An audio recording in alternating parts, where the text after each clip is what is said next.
फिरदौस मिर्जा साहब, आपके महाराष्ट्र के अंदर भी औरंगाबाद का नाम बदलने की बात की जा रही थी, अहमदनगर को बदलने की बात की जा रही थी, कुछ नाम बदले भी गए हैं।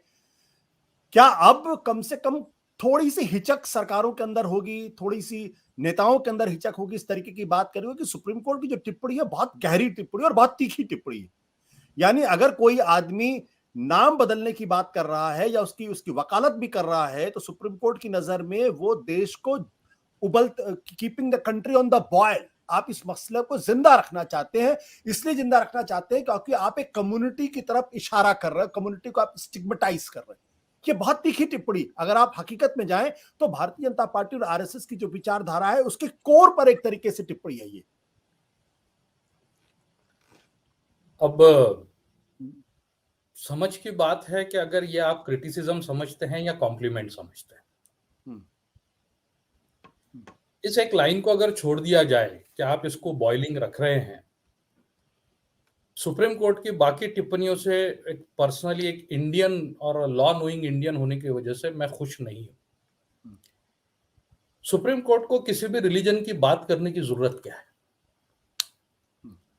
26 जनवरी 1950 के बाद जब हमने कॉन्स्टिट्यूशन अपनाया तो supreme court is a creature of constitution, high courts are creature of constitution, governments are creature of constitution. उनको कॉन्स्टिट्यूशनल वैल्यूज के साथ चलना चाहिए।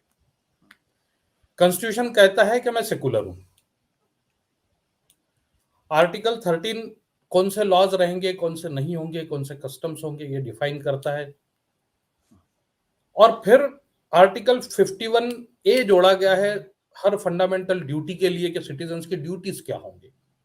तो एक ड्यूटी है कि मैं अपने कंपोजिट कल्चर की इज्जत करूंगा। अब कंपोजिट कल्चर क्या है वो गौहर आजाद साहब, आलोक जोशी जी और संजय हेगड़े जी ने बहुत अच्छे से समझाया है कि that is our composite culture. तो सुप्रीम कोर्ट को एक डिटेल्ड जजमेंट लिखना चाहिए था कि आर्टिकल ये ऐसा कहता है और पिटिशनर कंपोजिट कल्चर का अपोज कर रहा है, देयरफॉर दिस पिटिशन, यानी ये पिटिशन संविधान के खिलाफ है, इसलिए हम डिसमिस कर रहे हैं। जो नैरेटिव चल रहा है कि इस मुल्क का कोई रिलीजन हो, वो रिलीजन देश में महान हो, हम विश्व गुरु बन रहे हैं, सुप्रीम कोर्ट की टिप्पणी उसको सप्लीमेंट करती है। सुप्रीम कोर्ट ने जज ने यह भी कहना कि मैं किस रिलीजन को बिलोंग करता हूं। जब आप चेयर में बैठे तो आप किसी रिलीजन को बिलोंग नहीं करते। रिलीजन आप अपने घर में छोड़ा है, आपने घर की दहलीज क्रॉस की तो आप इस देश के नागरिक हैं। आपका संविधान के सिवा आपका कोई रिलीजन नहीं हो सकता। तो सुप्रीम कोर्ट ये करके उस नैरेटिव के आगे बढ़ा रहा है। कॉन्स्टिट्यूशन बेंच ने राम मंदिर वाले केस में यही किया और वहां से ये सब शुरू हुआ। आप देखिए कई सारे जजेस, अब तो ट्रायल कोर्ट के जजेस भी लिखने लगे कि गौ माता के क्या क्या फायदे हैं और इसलिए गोकशी वालों को क्या सजा होना चाहिए। ये सब ऊपर से इस तरह से आता है। तो सुप्रीम कोर्ट ने यह नहीं करना चाहिए था। सुप्रीम कोर्ट ने पिटिशनर को संविधान बताना चाहिए था। और अगर पुरानी चीजें याद करनी है तो यह भी देखना चाहिए कि 1000 साल यहाँ पे उन धर्म वालों का था जो राम को नहीं मानते थे, लेकिन हमारे पास कई रामपुर है, नवाब रामपुर हैं, जिनको आप विलन बनाते हैं टीपू सुल्तान को, श्रीरंगपट्टनम से काम करते थे। जिस उस्मानाबाद का नाम बदला गया वो नवाब निजाम उस्मान, उनके नाम से यूनिवर्सिटी है। उन्होंने क्या क्या अच्छे काम किए हम जानते हैं। तो जो सुप्रीम कोर्ट ने किया है, एक अपॉर्चुनिटी फिर से मिस कर दी कि याद दिलाने के लिए कि there is rule of law, rule of constitution. बिल्कुल। संजय हेगड़े साहब, जो बात फिरदौस मिर्जा साहब कर रहे हैं आप उससे कैसे अग्री कर रहे हैं, डिफर कर रहे हैं? आप कैसे उसको इंटरप्रेट करेंगे? देखिए, जजमेंट जब लिखते हैं उस पर तो मैं फिरदौस मिर्जा साहब से सहमत हूं कि जब जजमेंट लिखे तो सिर्फ कॉन्स्टिट्यूशन लिखे, पर जो बातचीत होती है या जो एक्सचेंज ऑफ आइडियाज आर्ग्यूमेंट में होती है तो उसमें तो काफी वेरिएंस हो सकता है। तो और जज साहब यही तो कह रहे थे कि सर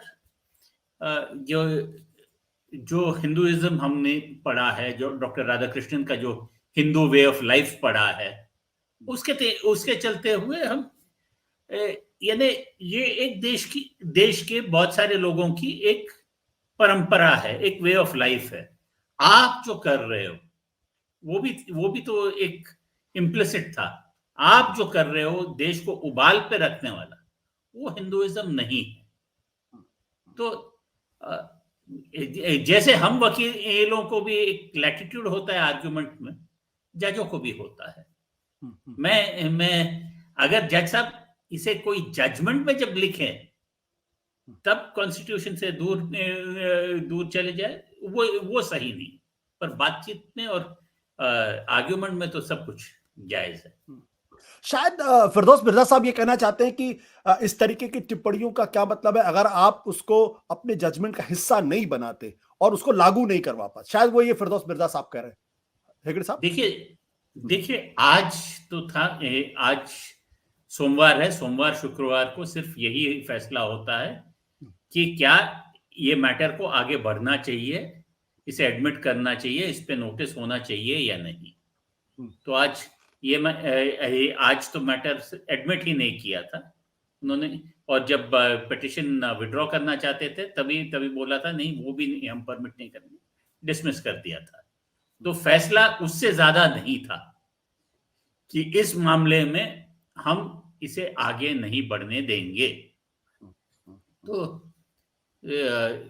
तो ये जजमेंट लिखने का वक्त तो था नहीं, या ना कि केस उस स्टेज पे था कि ये जजमेंट के लिए कंसिडर भी हो।